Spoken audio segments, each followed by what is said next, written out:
اعوذ باللہ من الشیطان الرجیم بسم اللہ الرحمن الرحیم کلا ان کتاب الابرار لفی علیین وما ادراک ما علیون کتاب مرقوم یشہدہ المقربون ان الابرار لفی نعیم على الأرائك ينظرون تعرف في وجوههم نظرة النعيم يسقون من رحيق مختوم ختامه مسك وفي ذلك فليتنافس المتنافسون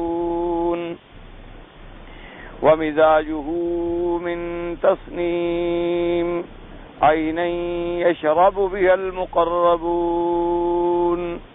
قال المؤلف والمفسر رحمه الله تعالى أدام النفع بعلومه وعلومكم في الدارين آمين إلى أن قال كتاب مرقوم يشهده المقربون وهم الملائكة. قاله قتادة رحمه الله تعالى. اب مفسر رحمت اللہ علیہ سورۃ المطففین کی ان آیات مبارکہ پر اپنے ارشاد بیان فرما رہے ہیں کہ کتاب مرقوم، کہ ان کے نام اعمال کے بارے میں کہ وہ علیین میں ہوں گے، اور ایسی کتاب میں جس پہ مہر لگا دی گئی ہے، اور مقربون وہاں موجود ہوں گے، یا تو ان کی نگرانی میں ہوں گے یا وہ ان کو دیکھیں گے. حضرت قتادہ فرماتے ہیں مقربون سے مراد جو ہیں وہ اللہ کے فرشتے ہیں. وقال الاوفی عن ابن عباس یشہدہ من کل سماء مقربوها. اور ایک قول مبارک حضرت ابن عباس سے یہ بھی آیا ہے کہ ہر آسمان میں جو اللہ کے مقرب فرشتے ہیں وہ سب ان کو دیکھیں گے. تو اصل میں ایک حدیث مبارک میں تفصیل آئی ہے جس سے یہ دونوں اقوال جمع ہو جاتے ہیں. اس کے اندر یہ تفصیل مبارک آئی ہے کہ جب مومن کی ارواح جو ہیں ان کو فرشتے قبض کرنے کے بعد لے جاتے ہیں تو ہر آسمان پر اللہ کے ملائکہ اس کا استقبال کرتے ہیں، اور ہر آسمان پر ملائکہ اس کی مشایعت کرتے ہیں. مشایعت کا معنی ہوتا ہے یعنی ساتھ جاتے ہیں احترام میں. جیسے کہ ہمیں حکم ہے، حضور صلی اللہ علیہ وسلم نے ارشاد فرمایا ہے کہ جب بھی تم کوئی جنازہ دیکھو تو کھڑے ہو جاؤ اور اس پر نماز پڑھو، اور نماز پڑھنے کے بعد پھر جنازے کو کندھا دو، اور اس کے بعد پھر قبر تک ساتھ جاؤ.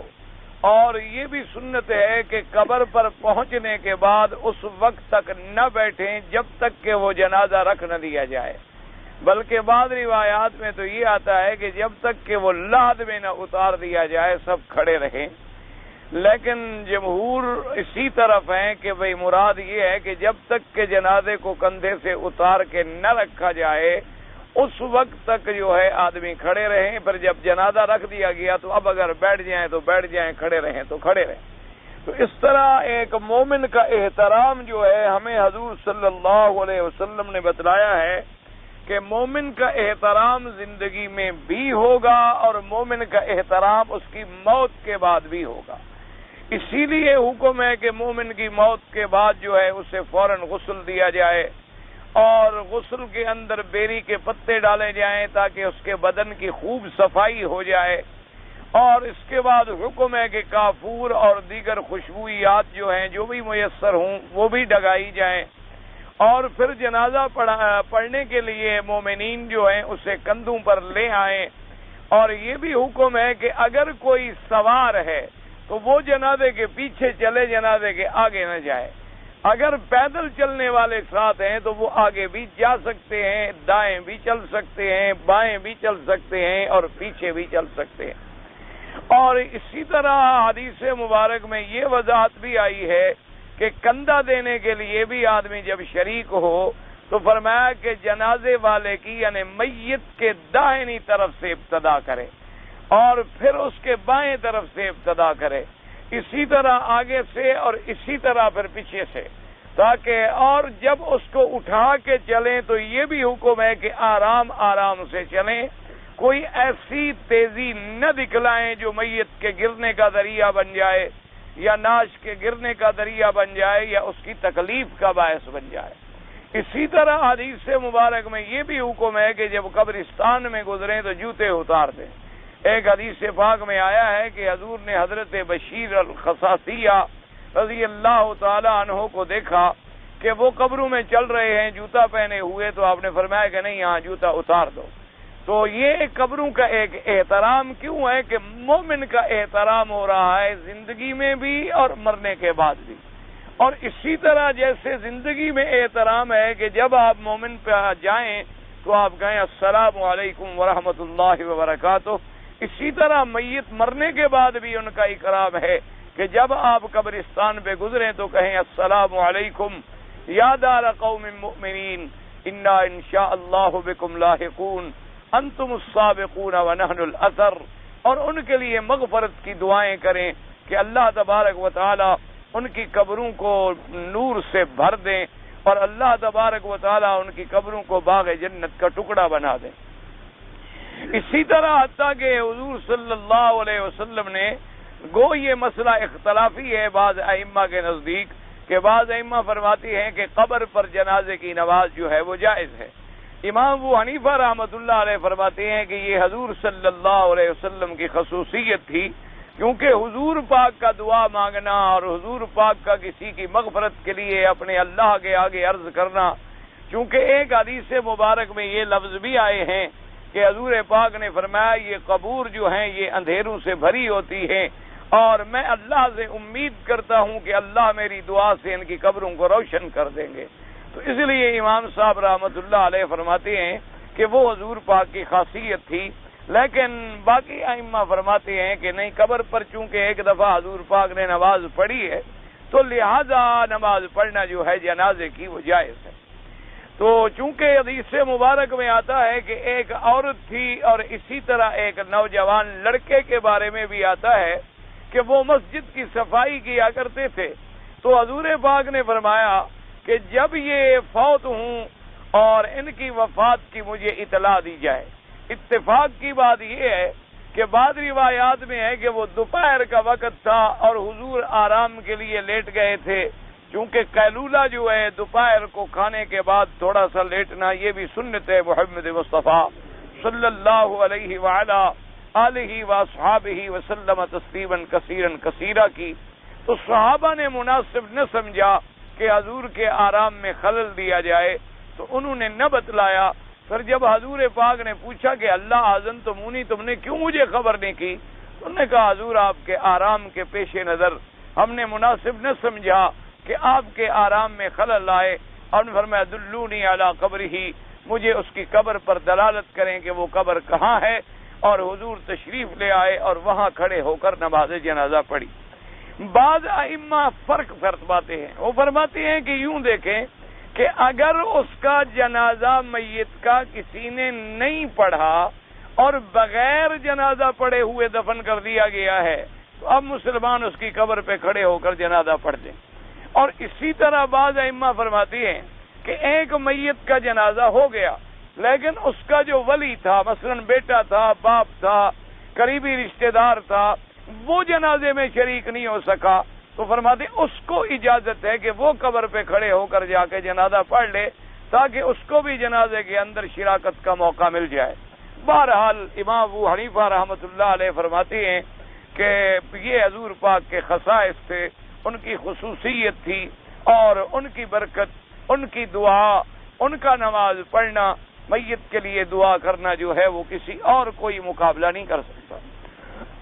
اور دراصل بات یہ ہوتی ہے کہ تمام ائمہ کرام جو ہیں وہ برحق ہیں، اللہ ان کی قبر پہ کروڑوں رحمتیں فرمائے، لیکن امام ابو حنیفہ رحمۃ اللہ علیہ بڑے محتاط ہیں، وہ ہر چیز کو بڑی گہری اور بڑی گہرائی سے دیکھتے ہیں۔ ان کی یہ عادت مبارک ہے کہ جب ایک حدیث مبارک آ جائے اور اس کے مقابلے پہ ایک دوسری حدیث مبارک بھی آ جائے تو پھر وہ ہمیشہ یہ دیکھتے ہیں کہ بھئی خلفائے راشدین نے کیا کیا، حضرت ابی بکر، حضرت عمر، حضرت عثمان، حضرت علی، اسی طرح عشرہ مبشرہ جن کو حضور نے جنت کی بشارت دی، اسی طرح اصحاب بدر، اصحاب حدیبیہ، کیونکہ امام صاحب فرماتے ہیں وہ لوگ جو ہیں وہ تو جنتی تھے، اور وہ لوگ جو ہیں وہ قریب تھے حضور پاک صلی اللہ علیہ وسلم کے، تو جتنا انہوں نے حضور کے فرمان کو سمجھا ہوگا کوئی اور تو اس بات تک نہیں پہنچ سکتا۔ تو اس لیے امام صاحب فرماتی ہیں کہ اگر ہر قبر پر جنازہ پڑھنا اور سب کے لیے ہوتا تو بعد میں آخر حضرت ابو بکر، حضرت عمر، حضرت عثمان، حضرت علی بھی تو کسی پر پڑھتے۔ تو جب انہوں نے نہیں پڑھا تو معلوم ہوا کہ وہ بھی یہ بات سمجھتے تھے کہ یہ صرف حضور پاک کی ذات کے لیے ہے، ورنہ بعد میں صحابہ رضوان اللہ علیہم اجمعین بھی جاری رکھتے۔ اور دوسری بات یہ ہے کہ مطلقاً بھی قبر اگر سامنے ہو تو نماز نہ پڑھی جائے، کیونکہ قبر کی طرف نماز پڑھنا جو ہے ہو سکتا ہے کہ کوئی جاہل یہ سمجھے کہ قبر والے کو سجدہ کر رہا ہے یا قبر والے کے لیے نماز پڑھ رہا ہے۔ اسی طرح حکم ہے کہ اگر قبر سامنے ہے تو آدمی نماز نہ پڑھے، اور قبر سامنے ہے تو آدمی اس کو قبلہ نہ بنائے۔ ہاں اگر درمیان میں دیوار ہے یا درمیان میں کوئی مانع ہے، درمیان میں حاجز ہے کہ وہ نظر نہیں آتا اور یہ شبہ نہیں گزرتا، کیونکہ اللہ تبارک و تعالیٰ اپنے بندوں کو شرک سے اتنا دور لے جانا چاہتے ہیں کہ کسی عمل میں ذرے کے برابر بھی شائبہ نہ رہے۔ اب دیکھیں کہ جنازے کی نماز میں رکوع اور سجود نہیں ہے، یعنی کھڑے کھڑے آپ دعا مانگیں گے اور مغفرت کے لیے دعا مانگ کے آپ سلام پھیر دیں گے۔ تو لیکن وجہ کیا تھی کہ علماء اور محدثین نے فرمایا کہ جب میت سامنے ہوگی، اگر رکوع اور سجود ہوتا تو کوئی غیر مسلم یا کوئی کافر نہ یا جاہل نہ جاننے والا یہ بھی سمجھ سکتا کہ دیکھو جی یہ تو اپنے مردے کو سجدہ کر رہے ہیں۔ اس لیے اللہ تبارک و تعالی نے وہاں رکوع اور سجدہ رکھا ہی نہیں کہ بس آپ کھڑے کھڑے دعائے مغفرت کریں اور اس کے بعد اللہ تبارک و تعالی کے حوالے کر دیں۔ تو بہرحال یہ بہت بڑے احکامات ہیں جو مومن کے اکرام کے لیے آئے ہیں کہ مومن کا اکرام زندگی میں بھی ہوگا اور مومن کا اکرام جو ہے اس کے مرنے کے بعد بھی کیا جائے گا۔ اسی طرح حکم ہے کہ اس کو قبر میں آرام سے اتارا جائے، اسی طرح حکم ہے کہ قبر کو بالکل ٹھیک ٹھیک بنایا جائے کہ اس کے چاروں طرف جو ہے جگہ برابر ہونی چاہیے، اور نیچے مٹی جو ہے اس کو ٹھیک بچھا دیا جائے کہ کوئی کنکر، کوئی ایسی چیز نہ ہو جو اس کی ایذا کا باعث بن سکے۔ اور اسی طرح حکم ہے کہ آدمی جب اس کو قبر میں اتاریں تو اللہ سے دعائیں مانگیں کہ اللہ تبارک و تعالی ہمارے بھائی کو ثابت قدم فرما، اس کو سوال اور جواب میں ثابت قدم فرما اور اس کو صحیح جواب دینے کی توفیق عطا فرما اور ان کی قبروں کو باغ جنت بنا۔ تو اس لیے یہ سارے احکام آتے ہیں کہ جو تکریم مومن کے لیے اللہ تبارک و تعالی نے احکام جاری فرمائے ہیں۔ اللہ تبارک و تعالی آپ کو بھی اور ہمیں بھی ان احکام پر عمل کرنے کی توفیق عطا فرمائے۔ اسی طرح ایک حدیث مبارک میں آتا ہے کہ جب کوئی آدمی جنازہ پڑھتا ہے، صرف نماز جنازے میں شریک ہوتا ہے، تو آپ نے فرمایا اس کو 1 قیراط ثواب ملتا ہے، اور اگر جنازہ پڑھنے کے بعد وہ اس کے ساتھ جاتا ہے اور قبر پر پہنچا کے دفن کر کے فارغ ہو کے واپس آتا ہے تو اس کو 2 قیراط ثواب ملتا ہے۔ اور صحابہ نے جب پوچھا کہ 2 قیراط یا قیراط سے مراد کیا ہے، ورنہ قیراط تو کہتی ہیں درہم کا 12واں حصہ، یا بعض علماء نے فرمایا قیراط کہتی ہیں 1 دینار کا 20واں حصہ، لیکن حضور نے فرمایا اس قیراط سے مراد جبل احد پہاڑ ہے، یعنی اتنا بڑا ثواب آپ اللہ پاک ان کو عطا فرماتے ہیں۔ جب حضرت ابن عمر رضی اللہ تعالی عنہما کو یہ حدیث مبارک پہنچی تو آپ نے فوراً بی عائشہ صدیقہ رضی اللہ تعالی عنہا کی خدمت میں آدمی بھیجا اور پوچھا کہ یا امہات المومنین یہ حدیث مبارک جو ہے آپ نے بھی سنی ہے، ٹھیک ہے؟ انہوں نے کہا صدق ابو ہریرہ۔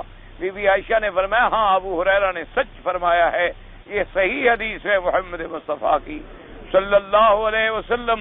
تو حضرت عبداللہ ابن عمر نے بڑی حسرت سے فرمایا کہ فقد فرطنا قراریط کثیرا، کہنے لگے بھی ہم نے تو بڑے ثواب قراری ضائع کر دیے کہ ہم تو جنازہ پڑھ کے چلے جاتے ہیں اور قبر تک ہم نہیں پہنچاتے۔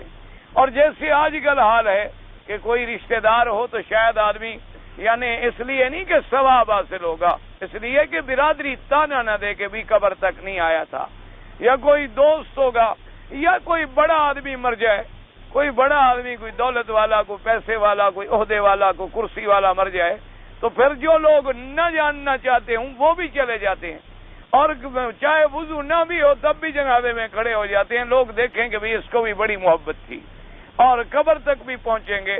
لیکن مجال ہے کوئی آدمی ناواقف کے لیے قبر تک چلا جائے، یا کوئی آدمی کسی غریب کے جنازے کو کندھا دے کر قبر تک پہنچا دے کہ میں اتباع کروں سنت محمد مصطفیٰ کی صلی اللہ علیہ وعلی آلہ واصحابہ وسلم تسلیما کثیرا کثیرا. تو اصل ثواب تو ملتا وہی ہے جو عمل آدمی خالص اللہ کی رضا کے لیے کرے، جس میں کوئی ذاتی غرض نہ ہو، جس میں کوئی سمعت نہ ہو، جس میں کوئی ریا نہ ہو، اور جس میں کوئی چیز خلاف سنت نہ ہو، عین سنت کے مطابق ہو. تو اس لیے ہر مسلمان کو چاہیے کہ کبھی نہ جاننے والے جنازے کو بھی کندھا دے دے. جیسے کہ بعض علماء نے اور بعض اللہ کے اولیاء نے، جیسے کہ بعض لوگوں نے نقل فرمایا کہ ہارون الرشید بادشاہ کا ایک بیٹا تھا، اور وہ بہت بڑا اللہ کا ولی تھا. اس نے اپنے باپ کو نصیحت لکھی. وہ بہت دور چلے گئے تھے اور مسافری میں وفات فرما گئے. انہوں نے بادشاہ کی بادشاہت سے بھی تعلق نہیں رکھا، اور نہ انہوں نے کبھی اقتدار سے تعلق رکھا. مزدوری فرماتے تھے اور روٹی تناول فرماتے تھے، اور اسی سفر میں اور مزدوری کے عالم میں ان کو موت آئی. تو انہوں نے ایک وصیت نامہ اپنے باپ کے لیے بھیجا. ایک تو قرآن پاک بھیجا جو تلاوت کرتے تھے، اور ایک وصیت نامہ بھیجا. تو اس میں یہ لکھا ان کو کہ ابا جان اذا حملت الى القبور جنازۃ فاعلم بانک بعدها محمول، کہ جب تم کسی کے جنازے کو کندھا دے کر چلو تو سمجھو کہ کبھی میرے جنازے کو بھی لوگ کندھا دیں گے. تو اس لیے آدمی کو عبرت پکڑنی چاہیے اور ان کا احترام جو ہے وہ کرنا چاہیے. تو میرا مقصد ان چیزوں کے بیان کرنے سے یہ تھا کہ ایک تو ہمیں کچھ جنازے کے مسائل کا علم ہو جائے، اور مسلمانوں کی دفن اور تدفین اور تکفین کا علم ہو جائے. اور اسی میں ایک بات یہ بھی سمجھ لیں کہ ہمارے علاقوں میں جو بعض غلط رواج ہیں، اللہ ان سے مسلمانوں کو بچائے. کہ جیسے کوئی رشتہ دار نہیں آ رہا تو جنازہ رکھا ہوا ہے، میت گھر میں رکھی ہوئی ہے، اور سارا دن انتظار ہو رہی ہے، اور ساری رات انتظار ہو رہی ہے کہ میت رکھی رہے تاکہ اس کا بیٹا پہنچ جائے اور اس کا بھائی پہنچ جائے. یہ شریعت کے خلاف ہے. مرنے کے بعد فوراً غسل کریں، تجہیز کریں، تکفین کریں اور تدفین کریں. جن کے مقدر میں شامل ہونا نصیب تھا وہ آ گئے، اور جن کے مقدر میں حاضری اللہ نے نہیں لکھی تھی تو آپ ان کو زبردستی بلا کے حاضر کرنے کی کیا ضرورت ہے؟ وہ بعد میں آ کر بھی ان کے لیے مغفرت کی دعا کر سکتے ہیں. اور اسی طرح ہمارے ہاں ایک بڑی بدعات میں سے یہ بدعات بھی ہے کہ جب آدمی ان کو کفن پہناتے ہیں تو کفن پہ لکھتے ہیں، بعض کلمہ شریف لکھتے ہیں، اور بعض آیت الکرسی لکھتے ہیں، اور بعض سورت فاتحہ لکھتے ہیں، اور بعض اور خدا جانے کیا کیا چیزیں، کوئی عہد نامہ لکھتے ہیں. یہ تمام چیزیں بدعت ہیں اور مخالف ہیں سنت محمد مصطفیٰ صلی اللہ علیہ وعلی آلہ وسلم تسلیما کثیرا کثیرا کے. یہ بدعات ہیں. اس کو کلمہ وہی فائدہ دے گا جو اس کے سینے کے اندر ہے. اگر وہ سینے کے اندر کلمہ نہیں تھا تو اوپر کا لکھا ہوا بھی کوئی فائدہ نہیں پہنچاتا. اور اسی طرح ہمارے ہاں ایک اور بھی بڑی بدعت ہے کہ لوگ اگر کوئی مر جاتا ہے ذمہ دار تو اس کے جو رشتہ دار ہوتے ہیں وہ ہر آدمی اگر اس پہ ایک پگڑی ڈالتا ہے، کوئی آدمی آگے چادر ڈالتا ہے، تو وہ کم از کم کوئی 50-100 چادریں جمع ہو جاتی ہیں ایک میت کے لیے. اللہ تبارک و تعالیٰ معاف کرے. یہ بھی بدعات میں شامل ہے. مردے کو کسی کپڑے کی ضرورت نہیں ہے. اگر تم نے دینا بھی ہے تو کسی غریب مسکین کو دے دو تاکہ وہ دعا کرے اور اس کی میت کی بخشش کا ذریعہ بن جائے. ورنہ مردے کے لیے سیدنا ابی بکر رضی اللہ تعالی عنہ نے فرمایا کہ میں نے جو 2 چادریں پہنی ہوئی تھیں استعمال شدہ، انہی کے اندر مجھے کفن دے دیا جائے. تو انہوں نے عرض کیا کہ حضرت آج کل اللہ نے اسلام میں فراخی کر دی ہے، فرمایا نئے کپڑے کی ضرورت تو زندہ کو ہوتی ہے، قبر میں جانے کے بعد نیا ہو یا پرانا ہو کیا فرق پڑتا ہے. اصل بات تو یہ ہے کہ اللہ کے ہاں اس بندے کی مغفرت ہو جائے. حتیٰ کہ سیدنا حمزہ سید الشہداء رضی اللہ تعالی عنہ وارضا، آپ کی جب میت ہوئی ہے تو جنازے پر کفن کے لیے جو کپڑا تھا وہ اتنی چھوٹا تھا کہ آپ کے سر مبارک پہ ڈالتے تو پاؤں ننگے ہو جاتے تھے، اور پاؤں مبارک پہ ڈالتے تو سر کھل جاتا تھا. تو حضور پاک سے پوچھا گیا تو آپ نے فرمایا اس کے سر پہ کپڑا ڈال دو اور پاؤں پر درخت کے اذخر کے پتے لے کر وہ ڈال دو، بس کافی ہے۔ اور اسی طرح شہدائے احد جن کے مرتبے کے بارے میں اس سے بڑی بات کیا ہوگی کہ جہاں حضور جاتے ہوں زیارت کے لیے، جہاں حضور صلی اللہ علیہ وسلم تشریف لے جاتے ہوں دعاؤں کے لیے، آپ شہدائے احد ہمیشہ تشریف لے جاتے تھے۔ اور حتیٰ کہ حدیث پاک میں آتا ہے کہ 8 سال کے بعد بھی بعض لوگوں نے تو یہ بھی لکھا ہے کہ 8 سال کے بعد ایک دفعہ پھر حضور نے جنازہ پڑھا ان کا، اور بعد میں فرمایا کہ جنازہ نہیں مراد ہے دعا کی، چونکہ لفظ صلی ہے تو صلی کا معنی صلات بھی ہو سکتا ہے اور صلی کا معنی دعا بھی ہو سکتا ہے، کہ اللہ تبارک و تعالیٰ سے آپ نے ان کے لیے مغفرت کی دعا کی۔ تو شہدائے احد کا یہ عالم تھا کہ کفن نہیں مل رہے تھے، حضور نے فرمایا ایک کپڑے میں 2 صحابہ کو دفن کر دو۔ اس لیے محدثین نے لکھا ہے کہ اب میت کا بھائی بدن میت سے ملانا تو جائز نہیں ہے، تو لہذا انہوں نے کہا کہ اصل یہ تھا کہ چونکہ کپڑا مکتفی نہیں، درمیان میں درخت کے پتے ڈال دو اور ایک ہی کپڑے میں لپیٹ کے دفن کر دو، اور ایک ایک ہی قبر کے اندر 10 صحابہ رضوان اللہ علیہم اجمعین کو دفن کیا گیا۔ اور حضور صلی اللہ علیہ وسلم نے، اور حالانکہ جن کے مرتبہ عظمیٰ کا اللہ کا قرآن بھی گواہ ہو اور زبان محمد مصطفیٰ بھی گواہ ہو، اللہ نے فرمایا کہ یہ شہداء ہیں، اور ان شہداء کو تو تم مردہ بھی نہ کہا کرو، یہ زندہ ہیں۔ اللہ تبارک و تعالیٰ کا قرآن اتنا ناطق ہے، تو لہذا ہمارے ہاں جو جنازے کی تاخیر ہے یہ بدعت ہے۔ البتہ ہاں یہ بات ہے کہ اگر کوئی اوقات مکروہ ہیں، جیسے سورج نکل رہا ہے یا عین سورج سر پہ کھڑا ہے یا عین سورج ڈوبنے کا وقت ہے، تو اس میں اگر تاخیر کی جائے تھوڑی سی تاکہ ہم بعد میں نماز پڑھیں تو یہ جائز ہے، چونکہ احادیث مبارک میں یہ آیا ہے کہ ان اوقات میں جنازے پہ نماز جو ہے وہ نہیں پڑھی جائے گی۔ تو اس لیے بہرحال یہ ہمارے اچھا بعض لوگ یہ بھی کرتے ہیں، اللہ معاف فرمائے، کہ قرآن میت کے ساتھ رکھ دیتے ہیں، اور بعض لوگ یہ کرتے ہیں کہ کچی اینٹ لے آتے ہیں، اینٹ پہ کچھ لکھتے ہیں اور وہ ساتھ دفن کر دیتے ہیں۔ یہ تمام کے تمام بدعات ہیں، یہ تمام کے تمام محدثات ہیں، ان کا سنت سے کوئی تعلق نہیں۔ یہ بعد میں اللہ جانے مولویوں نے اپنے پیٹ کے مسئلے کو حل کرنے کے لیے یہ طریقے نکالے ہیں، کیونکہ دیہاتی لوگوں کو تو کلمہ لکھنا نہیں آتا، اور ان کا عقیدہ جب بن جائے کہ بھی کفن پہ کلمہ لکھوانا ہے تو لازم مولوی کو بلائیں گے۔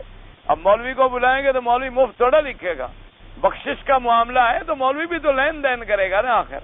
حالانکہ اللہ تبارک و تعالی معاف فرمائے یہ ساری چیزیں بدعات ہیں، ان کا شریعت سے کوئی تعلق نہیں ہے۔ جیسے اسی طرح جو فرقہ قادیانی یا کافر فرقہ ہے، انہوں نے تو باقاعدہ فیس رکھی ہوئی ہے کہ بھئی اتنے پیسے دو گے تو بہشتی مقبرے میں دفن ہوگا، اور اتنی پیسے نہیں دو گے تو جہاں مرضی ہے پھینک دو، مرے جہاں مرے دفع ہو جائے۔ حالانکہ وہ تو ویسے جہنمی ہے، جس نام بہشت رکھ دینے سے تو کوئی بہشتی نہیں بن جاتا۔ کسی کا نام آپ روشن دین رکھ دیں تو وہ دین کو تھوڑا روشن کر دے گا، نماز ہی نہ پڑھتا ہو نام روشن دین ہو۔ کسی کا نام آپ رکن الدین رکھ دیں اور اس نے کبھی قرآن ہی نہ دیکھا ہو تو نام رکھنے سے کیا ہوتا ہے؟ زنگی کو کافور کہہ دیں اور کافور کو زنگی کہہ دیں تو نام رکھ دینے سے کوئی تبدیلی واقع نہیں ہوتی۔ کتنے لوگ ہیں جن کا نام حضور کے نام پہ محمد رکھا جاتا ہے، لیکن ان کو نہ اسلام کا تعلق ہے، نہ ان کو کوئی دین سے درد ہے، نہ ان کو اتباع رسول صلی اللہ علیہ وسلم سے کوئی تعلق ہے۔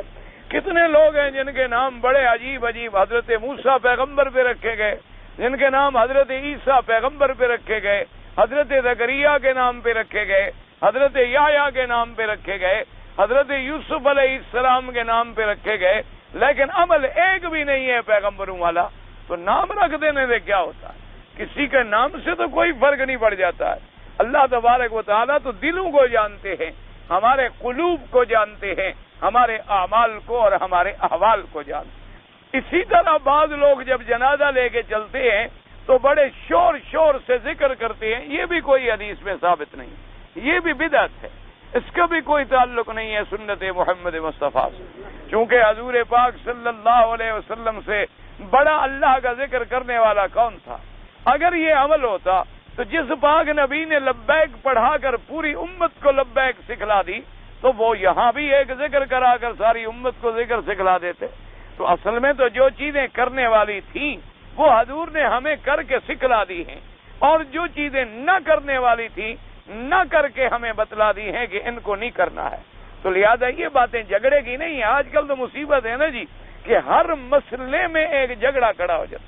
آپ کہتے بھی کفن پہنے لگا جی دیکھا وہاں بھی بس اس کا تو کوئی دنیا میں علاج نہیں ہے. بس اس کا علاج دعا ہے کہ اللہ تبارک و تعالی ہدایت دے دے, اللہ دلوں کو کھول دے اور اللہ دلوں میں دین کی بات ڈال دے اور سمجھنے کی توفیق عطا فرمائے. ایک آدمی حدیث بیان کر رہا ہے, قرآن بیان کر رہا ہے, چھوڑو کیا جی, یہ تو بات فاتحہ کے بھی قائل نہیں ہے, درود کے بھی قائل نہیں ہے, یہ تو بابا خیرات کے بھی قائل نہیں ہے, یہ تو ہیں ہی وہابی, یہ تو منکر ہیں بھی. اب اس کا تو دنیا میں کوئی علاج نہیں. اب اس کا کوئی علاج, اب دیکھیں نا ساری دنیا میں حضور پاک قرآن پڑھتے رہے اور جن دشمنوں نے نہیں مانا انہوں نے کہا جادو ہے, ہم نہیں مانتے. اب اس کا تو کوئی علاج نہیں ہوتا. بات تو ہے ایک عقل سے سمجھنے والی کہ بھی اللہ کے پاک پیغمبر نے ہر عمل کر کے دکھلا دیا اور کر کے سمجھا دیا. اس نمونے کو ہم نے دیکھنا ہے. اگر وہ مل جائے تو الحمدللہ ثم الحمدللہ, اور نہ ملے تو وہ بدعت ہے. ایک کھلی سی بات ہے. اب حالانکہ اندازہ کرو دونوں میں, ایک آدمی جو اپنا منشا پورا کر رہا ہے, اپنا عقیدہ بنا کے لوگوں پر ٹھونس رہا ہے, وہ تو ہے عاشق رسول. اور جو بیچارہ زور لگا رہا ہے بابا حضور کی سنت پہ چلو, حضور کی سنت پہ چلو, حضور کی مخالفت نہ کرو, وہ ہے وہابی. اب اس کا کوئی علاج ہے؟ اب اس کا کوئی علاج آپ کے پاس ہو تو ہو, ہمارے پاس تو کوئی نہیں, ماں سوا دعا کرنے کے کہ اللہ تبارک و تعالیٰ سے ہم دعا کریں کہ اللہ تبارک و تعالیٰ انہیں سمجھ عطا فرمائے, اللہ تبارک و تعالیٰ ان کو دین کی باتیں بتلا دے. اسی طرح جیسے لوگ بعض ایک چادریں بنی ہوئی ہوتی ہیں خاص, یہاں بھی ایک رواج ہے کہ سبز چادر ڈال دی اور اس کے اوپر کلمہ لکھا ہوتا ہے اور آیت الکرسی لکھی ہوتی ہے. یہ بھی بدعت ہے. اس کا کوئی سنت محمد مصطفیٰ سے تعلق نہیں. یہ ضروری نہیں کہ جو لوگ کہتے ہیں دیکھو جی تو مکے میں ہم نے دیکھا, بھی مکے میں تو لوگ سگریٹ بھی پی رہے ہیں تو سگریٹ پینا شروع کر دو. مکے میں لوگ داڑھی منڈواتے ہیں تو تم داڑھی منڈانا بھی شروع کر دو. ہم نے کلمہ محمد عربی کا پڑھا ہے, مکے والوں کا پڑھا ہے. ہم نے تو کلمہ پڑھا ہے محمد الرسول اللہ کا, ہم نے کلمہ پڑھا ہے حضور صلی اللہ علیہ وسلم کا. یہ تو نہیں کہ جو بھی عرب ہو. اب عرب میں ہزاروں لوگ پیدا ہوئے, عرب کے اندر شعراء بھی پیدا ہوئے, عرب میں جھوٹے نبی بھی پیدا ہوئے, عرب میں بڑے بڑے مفتری اور کذاب بھی پیدا ہوئے, عرب کے اندر مسیلمۃ ابن الکذاب بھی پیدا ہوا, عرب کے اندر ابو جہل بھی پیدا ہوا, ابی لہب بھی پیدا ہوا, عتبہ عتیبہ شیبہ ولید ابن المغیرہ بھی پیدا ہوا, بڑے بڑے ظالم بھی پیدا ہوئے. تو یہ کوئی بات تو نہیں ہوتی. اصل معنی اتباع کا ہے کہ ہم حضور کی غلامی کریں, کہ محمد سے وفا تو نے تو ہم تیرے. اصل بات یہ ہے کہ حضور پاک کی اتباع ہو, حضور صلی اللہ علیہ وسلم کی غلامی ہو, حضور صلی اللہ علیہ وسلم کے طریقے پر چلنا نصیب ہو جائے. وہ جس کو نصیب ہو جائے وہ خوش قسمت ہے. ہاں اگر عرب ہے تو اس کا درجہ ذرا بلند ہو جائے گا کہ ایک تو نسباً بھی عرب بن گیا, حضور سے اس کا نسب مل گیا, حضور سے اس کی زبان مل گئی, حضور سے اس کا علاقہ مل گیا, اور ایک اتباع سنت نصیب ہو گئی. تو اس لیے ہمیشہ ان بدعات سے بچا کریں. تو اب دیکھیں جیسے ہمیں جنازے کی تکریم کا حکم ہے, اللہ کے ملائکہ جو روح نکالنے کے لیے آتے ہیں وہ روح کی تکریم کرتے ہیں کہ یا ایتھا النفس المطمئنہ. وہ کہتی ہیں کہ اے نفس مطمئنہ ارجعی الی ربک, اب لوٹو اپنے رب کی طرف.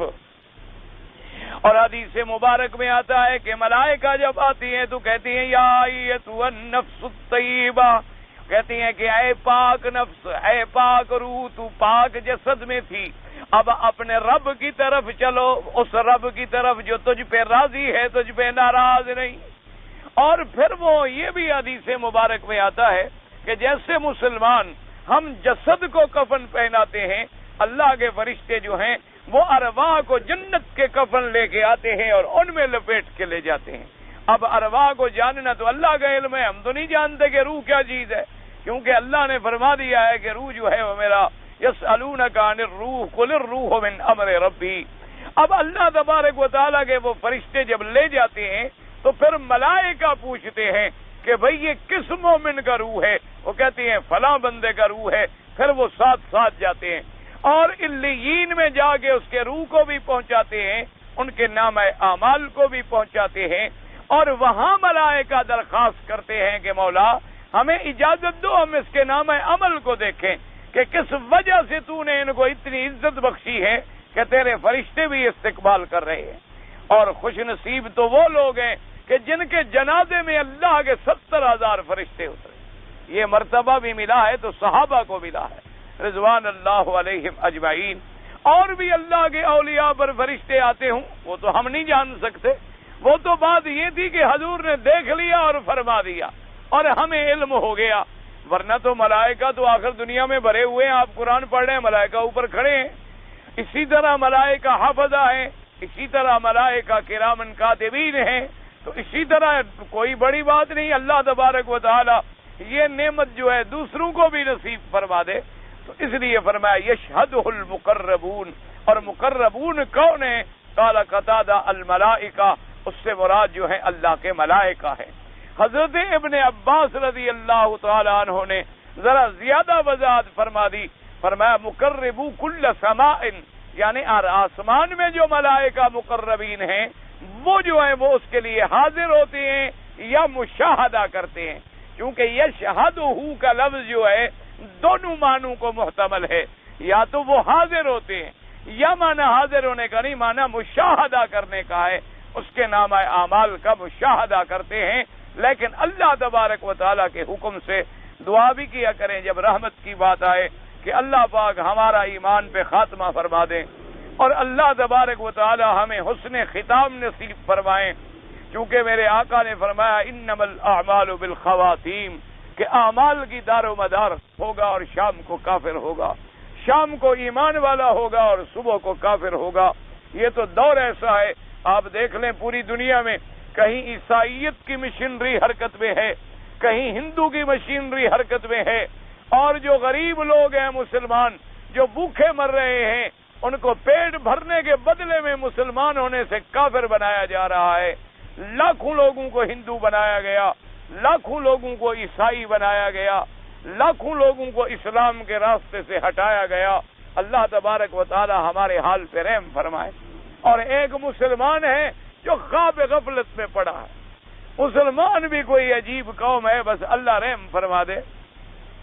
ہر آدمی کو اپنی دوڑ لگی ہوئی ہے کہ میں نے دولت کتنی کمائی ہے اور میں نے دولت کتنی کمائی، یعنی ایمان سے کہیں ایک محلے میں اگر ایک مسجد ہو یا 2 مسجدیں ہوں، اور ایک محلے کی آبادی 1000 آدمی کی ہے یا 2000 آدمی کی ہے، تو 2 مسجدوں کو آباد رکھنا بھی کوئی مشکل ہے ایمان سے۔ یعنی اگر ہر آدمی 1000 آدمی سال کے اندر اگر 1000 روپیہ ایک گھر خرچ کر دے تو مسجد کبھی خراب ہو سکتی، کبھی مسجد غیر آباد رہ سکتی۔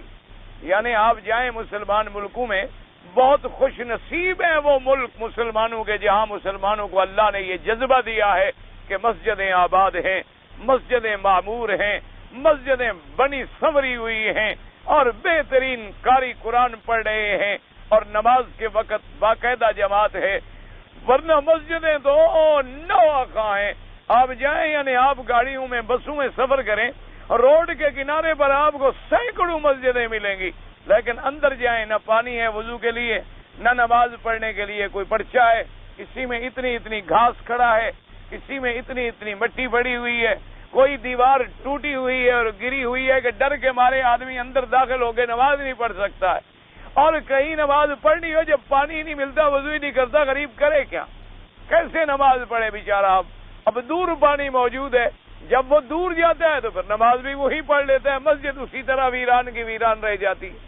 تو ہر مسلمان اگر ایک جذبہ پیدا کر لے، ہر مسلمان ایک فیصلہ کر لے کہ میں نے 1 سال کے اندر 1000 روپے اللہ کے مساجد پہ لگا دینے ہیں، اللہ تبارک و تعالیٰ کی مسجدوں کی آبادی پر۔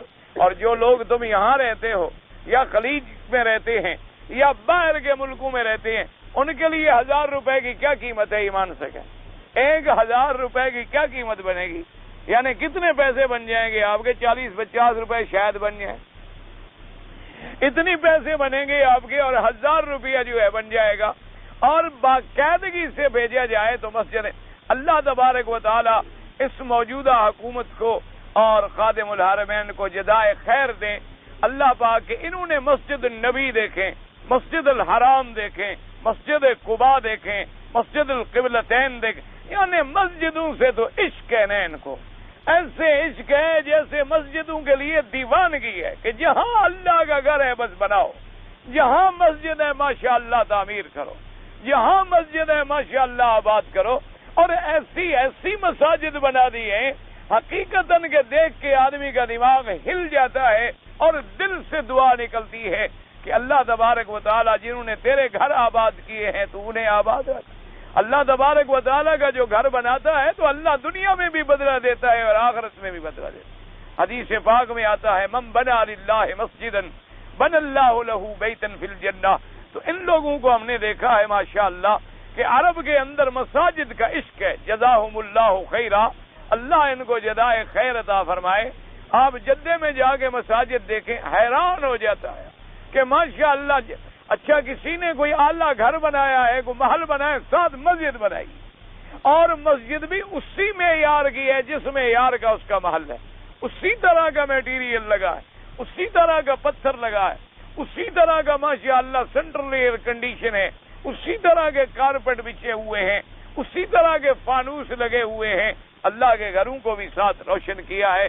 خدا کرے کہ اللہ ہمارے ملکوں میں بھی یہ جذبہ پیدا فرما دے کہ اللہ تبارک و تعالی ہمارے مسلمانوں کے دل میں بھی یہ شوق پیدا فرما دے اور مسجدوں کو نماز سے آباد کریں، نمازیوں سے آباد کریں، اپنے اپنے محلوں میں جب جائیں تو کام کریں، دین کے لیے دوڑیں، دین کے لیے بھاگیں اور دین کے لیے وقت لگائیں۔ اگر آپ کو 1 گھنٹہ ملتا ہے 1 گھنٹہ لگائیں، آپ کو 10 منٹ ملتے ہیں وہ 10 منٹ ہی لگا لیں، آپ کو 5 منٹ کی فرصت ہے، دین بتلا دینا تو بڑا آسان ہے۔ ممکن ہے تیری زبان سے بات نکلے اور دوسرے پر اللہ اثر کر دے اور اللہ تبارک و تعالیٰ اس سے بھی کام لے لے اور اللہ تجھ سے بھی کام لے لے۔ تو اس لیے فرمایا کہ یشہدہ المقربون، کہ مقرب جو ہیں ہر آسمان کے۔ اب فرماتے ان الابرار لفی نعیم ای یوم القیامت ہم فی نعیم مقیم وجنات فیہا فضل عظیم۔ اللہ پاک نے فرمایا کہ ابرار جو ہیں وہ جنت میں، یعنی یہ آخرت میں، یہ ساری باتیں جو ہیں آخرت کی ہیں، لیکن یہ بات یاد رکھیں کہ مرنے کے بعد جو ہے، جیسے میں نے عرض کیا، مومن کے لیے قبر سے ہی آرام شروع ہو جاتا ہے، جیسے کافر کے لیے قبر سے ہی سختی شروع ہو جاتی، لیکن احوال زیادہ آخرت کا بیان کیا جاتا ہے، کیونکہ دنیا جو ہے وہ دار العمل ہے اور آخرت جو ہے وہ دار الجزا ہے۔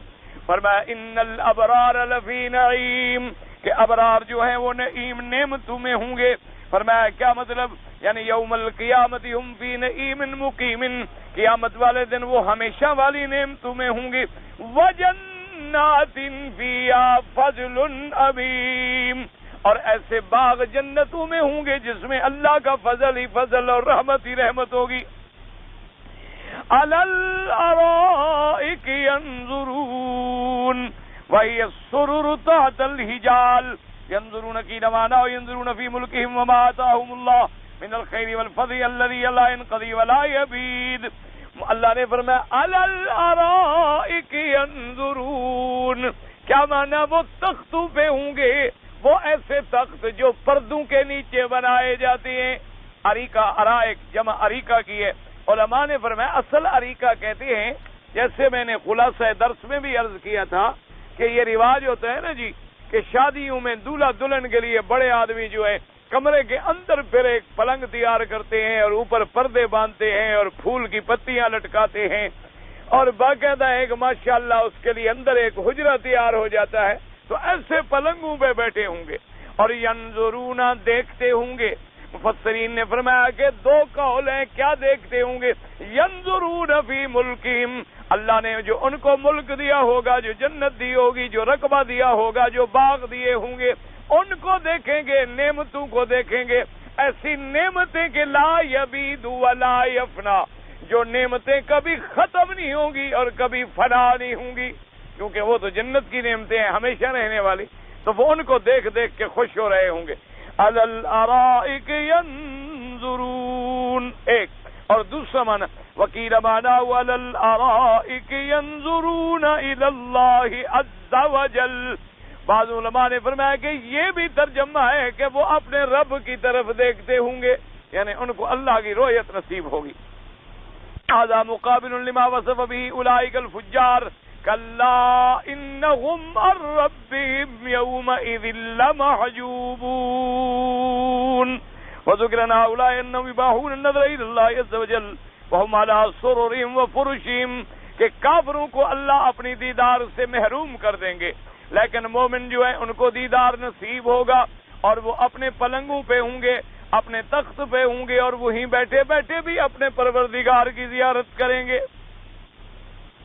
کما تقدم فی حدیث ابن عمر رضی اللہ تعالی عنہما ان ادنى اهل الجنة منزلة لمن ينظر في ملكه مسيرة 1000 سنة يرى اقصاه كما يرى ادناه وان اعلاه لمن ينظر الى الله عز وجل في اليوم مرتين۔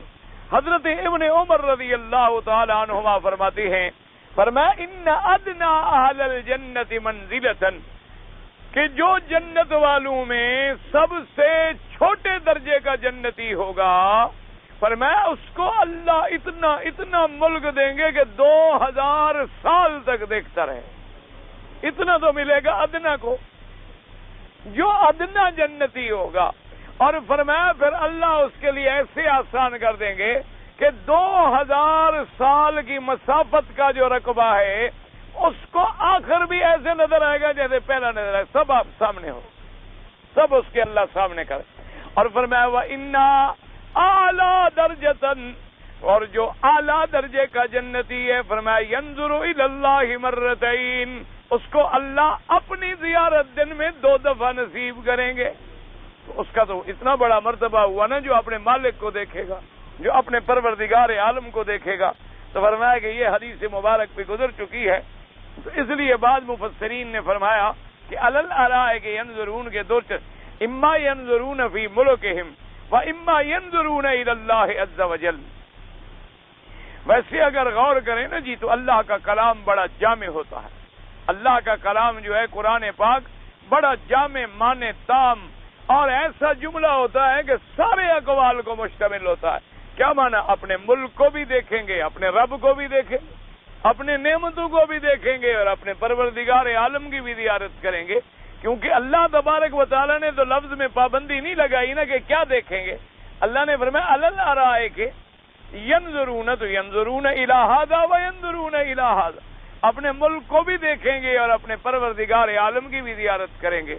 اور جیسے ہم انشاءاللہ آگے جا کے پڑھیں گے، اگلی آیات میں یہ بھی آئے گا کہ مومن جو ہیں ان کو جنت کے جھروکوں میں سے جہنم بھی دکھلائی جائے گی، اور جو کافر دنیا میں ان کے ساتھ ٹھٹھا اور مخول کرتے تھے وہ ان کو دیکھ کے وہ بھی ہنسیں گے مومن، لہذا ان کو بھی دیکھیں گے۔ تو لہذا لفظ جو ہوتا ہے قرآن پاک میں وہ اتنی عام ہوتا ہے، اتنی تام ہوتا ہے، اتنی جامع ہوتا ہے، اتنی معنی ہوتا ہے کہ تمام اقوال کا احاطہ کر لیتا ہے۔ اس لیے فرمایا علی الارائک ینظرون، وقولہ تبارک و تعالی تعرف فی وجوہہم نظرۃ النعیم۔ اللہ تبارک و تعالی نے فرمایا کہ قیامت میں ای تعرف اذا نظرت الیہم فی وجوہہم نظرۃ النعیم، صفت الطرافۃ والحشمۃ والسرور والدعۃ والریاست مما هم فیہ من النعیم العظیم۔ اللہ نے فرمایا مومن جب تو ان کو دیکھے گا قیامت میں، اذا نظرت الیہم فی وجوہہم، جب تو ان کے مومنین کے چہرے کو دیکھے گا، ان کے چہروں پہ خوشی ہوگی، ان کے چہروں پہ سرور ہوگا، ان کے چہروں پہ مسرت ہوگی، ان کے چہروں پہ عظمت کی جھلک ہوگی کہ اللہ نے کیسی کیسی نعمتیں دی ہیں۔ کیونکہ جب آدمی خوشی میں ہو تو چہرے سے واضح ہوتا ہے، اور آدمی جب غم میں ہو اور مصیبت میں ہو پھر بھی چہرے سے واضح ہوتا ہے۔ انسان کا یہ چہرہ جو ہے یہ بھی اس کے لیے گواہ ہوتا ہے، جیسے مجرم بھی اپنے چہروں سے پہچانے جاتے ہیں اور مومن بھی اپنے چہروں سے پہچانے جاتے ہیں۔ تو فرمایا قیامت میں ایسے خوش ہوں گے۔ وَقَوْلُهُ تَبَارَكَ وَتَعَالَى يُسْقَوْنَ مِن رَّحِيقٍ مَّخْتُومٍ، أي يُسْقَوْنَ مِن خَمَرٍ مِّنَ الْجَنَّةِ وَالرَّحِيقُ مِنْ أَسْمَاءِ الْخَمَرِ۔ اللہ نے فرمایا ان کو جنت کے شرابوں میں سے پلایا جائے گا۔ تو رحیق کہتا ہے کہ جنت کے شرابوں کے ناموں میں سے ایک نام ہے کہ اللہ ان کو جنت میں شراب دیں گے، لیکن یاد رکھو وہ شراب طہور ہوگی،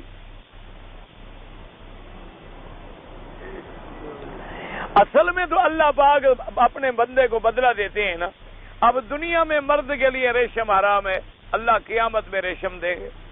دنیا میں مرد کے لیے سونا حرام ہے، اللہ قیامت میں جنتیوں کو سونے کے کنگن پہنائیں گے، سونے کے چاندی کے اور موتیوں کے جڑاؤں سے زیور پہنائے جائیں گے. دنیا میں اللہ نے شراب خبیث ام الخبائث کو حرام کر دیا، اللہ قیامت میں اس کا بدلہ شراب حلال عطا فرمائے.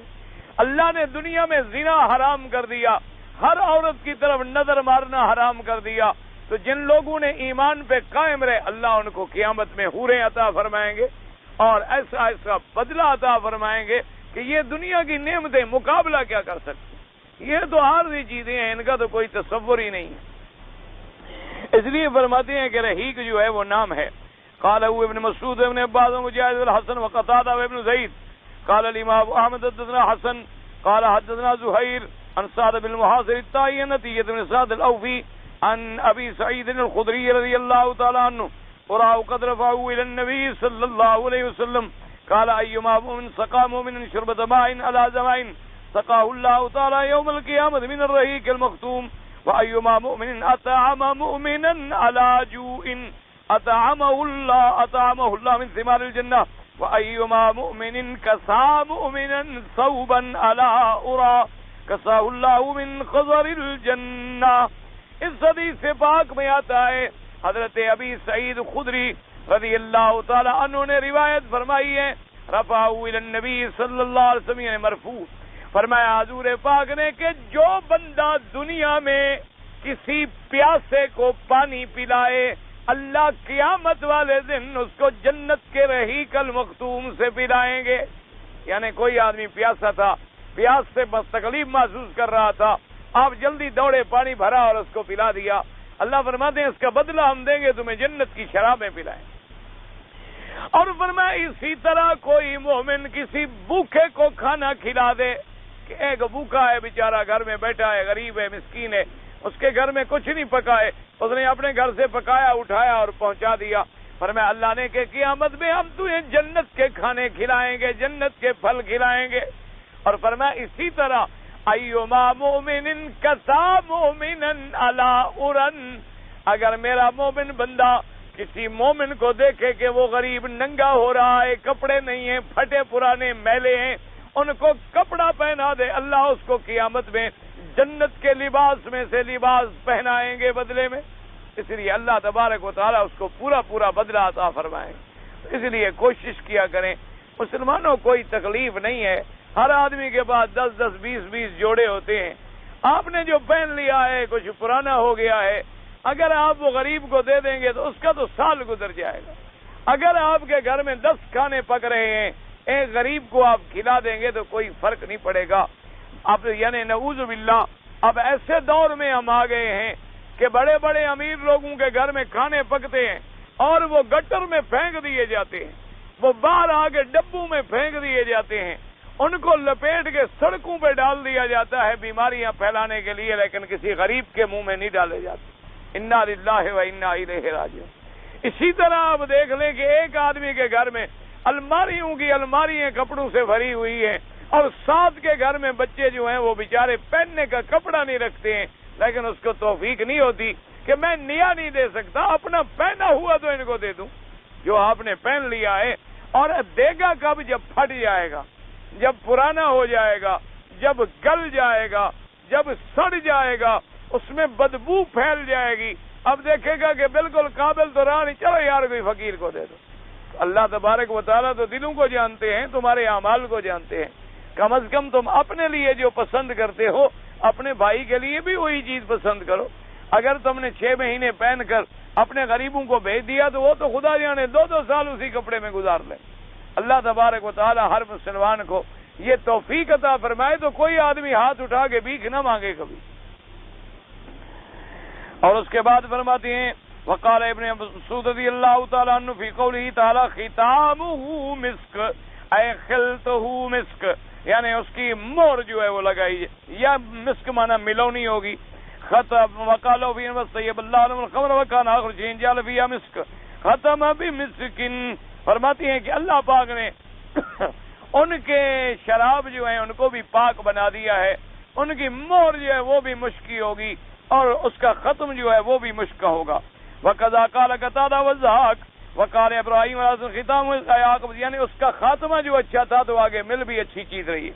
وقال ابن جرير حدثنا ابن حميد قال حدثنا يحيى بن واضح قال حدثنا ابو حمزه عن جابر بن عبد الرحمن بن ثابت عن ابي الدرداء رضي الله تعالى عنه ختامه مسك قال شراب ابيض مثل الفضه يختمون به شراب یعنی وہ آخر میں جو شراب ان کو دیا جائے گا ایسے ہوگا جیسے چاندی کا رنگ ہوتا ہے. ولو ان رجل من اهل الدنيا دخل اصبعه فيه ثم خرج عليه يبقى ذوره الا ويطيبها فرماتی ہیں کہ اگر اللہ پاک اس سے کسی دنیا کے بندے کو توفیق دیں کہ ایک انگلی ڈال کے باہر کر لے تو پوری دنیا میں اس کی خوشبو پھیل جائے. وقال ابن ابی نجیح المجاہد ختامه مسک رطیبه مسک یعنی خوشبو. وقوله تبارک وتعالی وفی ذلک فلیتنافس المتنافسون ای وفی مثل هذا الحال فَلْيَتَفَاخَرِ الْمُتَفَاخِرُونَ اسی پہ فخر کریں فخر کرنے والے. فخر تو ایمان پہ کریں عمل صالح پہ کریں. وَلْيَتَبَاهُ وَيَقَاتِلُ وَيَسْتَبِقُوا إِلَىٰ مِثْلِ الْمُسْتَبِقُونَ اور ایک دوسرے سے دوڑ لگائیں آگے بڑھیں تو ان اعمال میں بڑھیں. یہ نہیں کہ دولت میں بڑھو پیسے میں بڑھو ظلم میں بڑھو زیادتی میں بڑھو بے حیائی اور عریانی اور فحاشی میں بڑھو. فرمایا بڑھنے کا کام تو یہ ہے کہ نیکی میں بڑھو اعمال صالحہ میں بڑھو جنت کی طرف ایک دوسرے سے آگے بڑھنے کی کوشش کرو. اسی طرح جیسے قرآن نے فرمایا لِمِثْلِ هَذَا فَلْيَعْمَلِ الْعَامِلُونَ انہی چیزوں کے لیے عمل کرنے والوں کو عمل کرنا چاہیے. ایسی چیزوں کے لیے عمل کریں جو قیامت میں جو جنت کا ذریعہ بنے جو آخرت کا ذریعہ بنے. وَقَوْلُهُ تَبَارَكَ وَتَعَالَى وَمِزَاجُهُ مِن تَسْنِيمٍ أي ومزاج هذا الرهيق الموصوف من تسنيم من شراب يقال له تسنيم وهو أشرف شراب أهل الجنة وأعلى اور اس میں ملایا جائے گا پانی کے بجائے تسنیم. انہوں نے کہا تسنیم کیا ہے؟ مفسر فرماتے ہیں کہ تسنیم بھی وہاں کا ایک پانی ہے جو اہل جنت کے لیے بڑا اعلیٰ اور بڑا اشرف بڑے درجے والا ہے. قال ابو صالح والضحاك ولهذا قال تعالى أين يشرب المقربون أي يشرب المقربون صرفا یعنی جو مقربین ہیں وہ تو اس سے خالص پیئیں گے. اور وَتُمْزَجُ لِأَصْحَابِ الْيَمِينِ مَزْجًا اور جو عام مومن ہیں ان کو اس سے تھوڑا تھوڑا ملا کے دیا جائے گا. قالوا ابن مسعود وابن عباس مسعود وقتادة وغيرهم رحمهم الله تعالى عليهم اجمعین. اللہ تبارک و تعالی ہم سب کا بھی اور تمام کلمے پڑھنے والوں کا خاتمہ ایمان پہ فرمائیں. اللہ تبارک و تعالی سب کی قبروں کو باغ جنت بنائیں اور اللہ تبارک و تعالی جنت الفردوس اور اپنی عظیم نعمتیں نصیب فرمائیں. واللہ تعالی عالم وعلمہ وتب.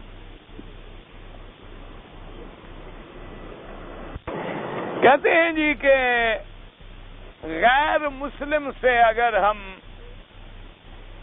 مسجد کی تعمیر کا کام لیں تو جائز ہے. کوئی بات نہیں. مزدور ہے مزدور سے مزدوری کرانے میں کیا ہے؟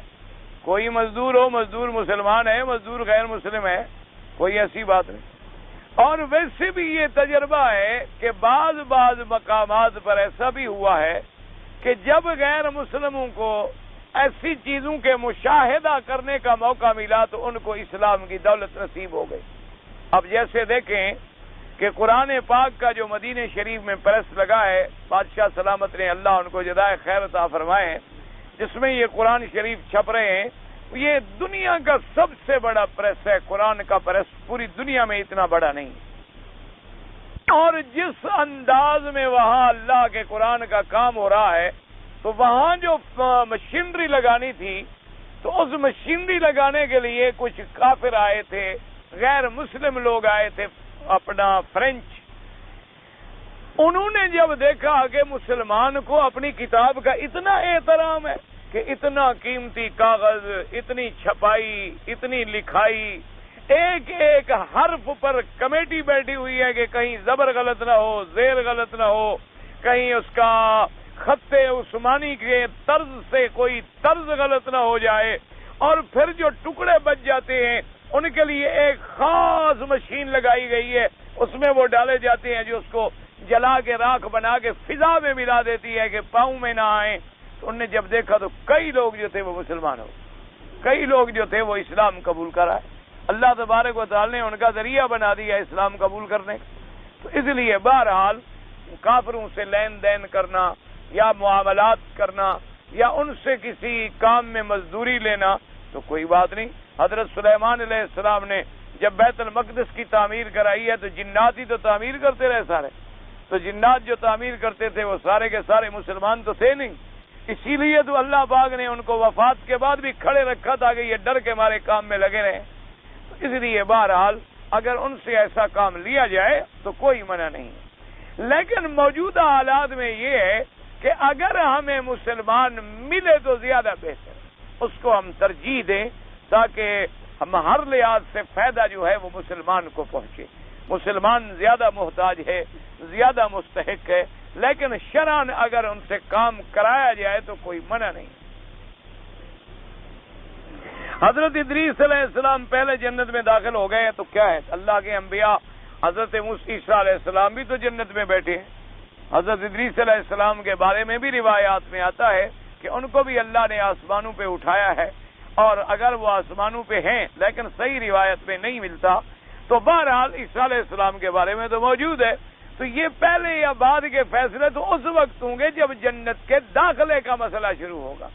اب اگر اللہ تبارک و تعالیٰ اس عالم یا اس وقت سے پہلے اپنے پیغمبر کو بلا لیں، جیسے حضور پاک کو معراج کی رات میں سیر کرا دی گئی، حضور صلی اللہ علیہ وسلم جنت میں داخل ہوئے، آپ نے جنت کو دیکھا، تو یہ باتیں جو ہیں کوئی ایسی بات نہیں ہوتی کہ اگر واقعتاً اللہ کے پیغمبر داخل، آدم علیہ السلام کو سب سے پہلے کہاں رکھا گیا، یا آدم اسکن انت وزوجک الجنہ، کہ آدم اور تم اور تمہاری بیوی جو ہے وہ جنت میں رہیں. اس میں کوئی ایسے اشکال نہیں. مجھے تو سمجھ نہیں آیا کہ میں نے حضور نے فرمایا، حضرت عبداللہ ابن مسعود کی ایک حدیث ہے ترمذی شریف کے اندر کہ معراج کی رات میں جب گزرا تو مجھے فرشتوں نے کہا کہ اپنی امت کو پچھنے لگانے کا حکم دو.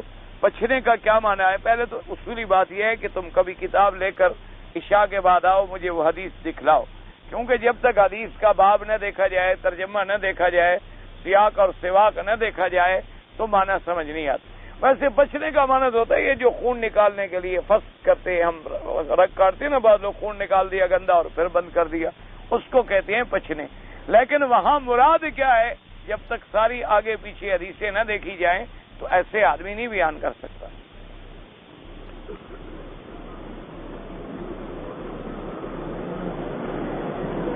صبح کی وقت یعنی 8-10 بجے کس بیماری کے بدن میں دم کرے بیماری بڑھ جاتا ہے؟ مجھے تو کوئی سمجھ نہیں ہے کیا مطلب ہے. آپ یہ ان سے پوچھو جو دم والے ہوں، جن کا دم نکلتا ہو. میرا تو ابھی نہیں نکلا. بعض لوگ ہیں دم کرتے ہیں، یعنی دم اپنا بھی نکالتے ہیں، لوگوں کا بھی نکالتے ہیں. یہ ان سے پوچھو بھی 10 بجے کیا بڑھ جاتا ہے اور 12 بجے کیا گر جاتا ہے. ہمیں تو نہیں پتہ. کوئی تھرما میٹر ہے کیا ہے؟ مجھے تو نہیں سمجھ آئی. درود شریف پڑھ کے دم کر سکتا ہے، فاتحہ پڑھ کے کر سکتا ہے، اب بالآخر درود شریف بھی پڑھ لے تو کوئی بات نہیں.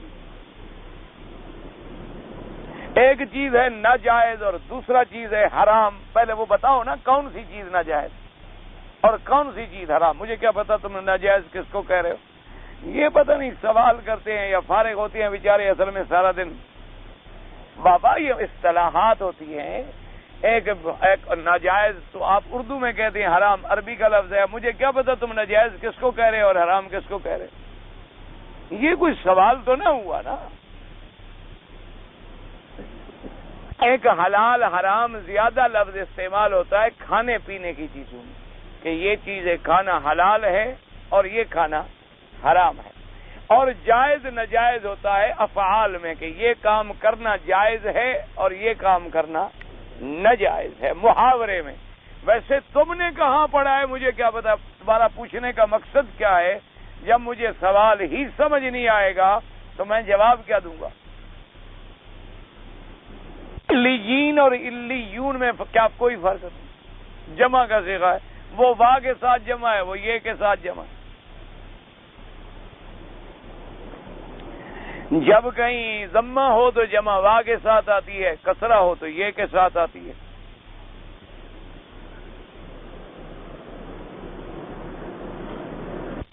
اگر دوران طواف مثلا میں طواف کر رہا تھا اور اذان شروع ہو گئی، یا مثال کے طور پر میں کوئی ذکر کر رہا تھا سبحان اللہ والحمدللہ لا الہ الا اللہ، اذان ہو گئی، تو اب اذان کا جواب، ہاں بالکل اذان کا جواب دیں، قولوا کما یقول المؤذن، وہ اذان کا جواب دینا بھی تو ذکر اللہ ہے نا۔ وہ کون سا، وہ کیا ہے؟ جب وہ کہے گا اللہ اکبر تم کہو گے اللہ اکبر، تو یہ بھی تو ذکر اللہ ہے، یہ بھی تو ذکر اللہ ہے۔ کوئی اس لیے حکم ہے کہ آدمی اپنا ذکر تو بعد میں بھی پورا کر سکتا ہے، اور اذان تو نکل جائے گی، اذان کا تو ایک وقت ہے، لہذا وہ اس سنت کے ثواب سے محروم رہ جائے گا، لہذا اس کا ثواب حاصل کر لے اور پھر اپنا ذکر بھی جاری رکھے۔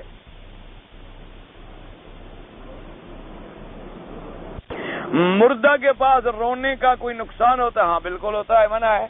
چیخنا اور رونا جو ہے وہ منع ہے، یعنی آدمی واہ ویلا کرے، روئے زور زور سے، اور دل میں کہہ رہا ہو اچھا ہوا مر گیا، جان چھٹی نہ مرتا تو مجھے جائیداد کہاں ملتی، اور لوگوں کو دکھانے کے لیے دھاڑے مار رہا ہو، مٹی ڈال رہا ہو، اور دل میں کہہ رہا یا اللہ 10 دن پہلے مر جاتا تو جان چھوٹتی، یہ جو ہے بالکل یہ منع ہے۔ ایک ہے رونا کہ آدمی کو غم ہے اور آنسو بہ رہے ہیں، یہ تو سنت ہے، جب آدمی کے آنسو بہتے ہیں تو اللہ اس کو جہنم کی آگ سے دور کر دیتے ہیں۔ یہ رونا جو ہے وہ تو ہے سنت، کہ غم ہے، انسان ہے، اس کا باپ تھا، بھائی تھا، بیٹا تھا، ماں تھی، بہن تھی، بیوی تھی، خیر اب تو ماں باپ کو کوئی نہیں روتا، بیوی کو شاید کوئی روتا ہو، ماں باپ کے لیے تو سب خوش ہوتے ہیں کہ اچھا ہوا بڑھاپے مر گئے، جان چھوڑ گئے۔ تو ویسے بہرحال کہنے کا مقصد یہ ہے کہ یہ جو رونا ہے نا جی، اور چیخ رہا ہے اور رو رہا ہے اور منہ پہ تھپڑ مار رہا ہے اور کپڑے پھاڑ رہا ہے اور سر پہ مٹی ڈال رہا ہے، ایسے لوگوں پر اللہ کے نبی نے فرمایا اس کا میری سنت سے، میری جماعت سے کوئی تعلق نہیں۔ فرمایا من ضرب الخدودا وشق الجیوبا، جو لوگ تھپڑ ماریں، جو لوگ دامن پھاڑیں، جو لوگ مٹی ڈالیں، جو لوگ سیاہ کپڑے پہنے، حضور نے فرمایا لیس منا، اس کا میرے ساتھ کوئی تعلق نہیں۔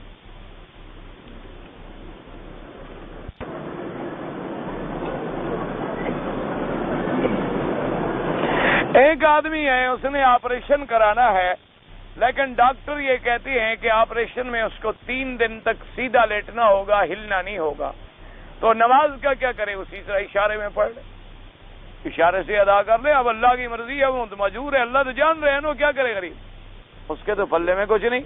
اسی لیے تو ہے نا کہ آدمی اگر عالم جہاد میں بھی ہے، گھوڑے کی پیٹھ پہ سوار ہے اور جنگ کر رہا ہے اور لڑائی لڑ رہا ہے، پتہ نہیں لگتا گھوڑا تو کبھی ادھر چلا گیا اور کبھی ادھر چلا گیا، لیکن وہاں بھی نماز اشارے میں ادا کر لے۔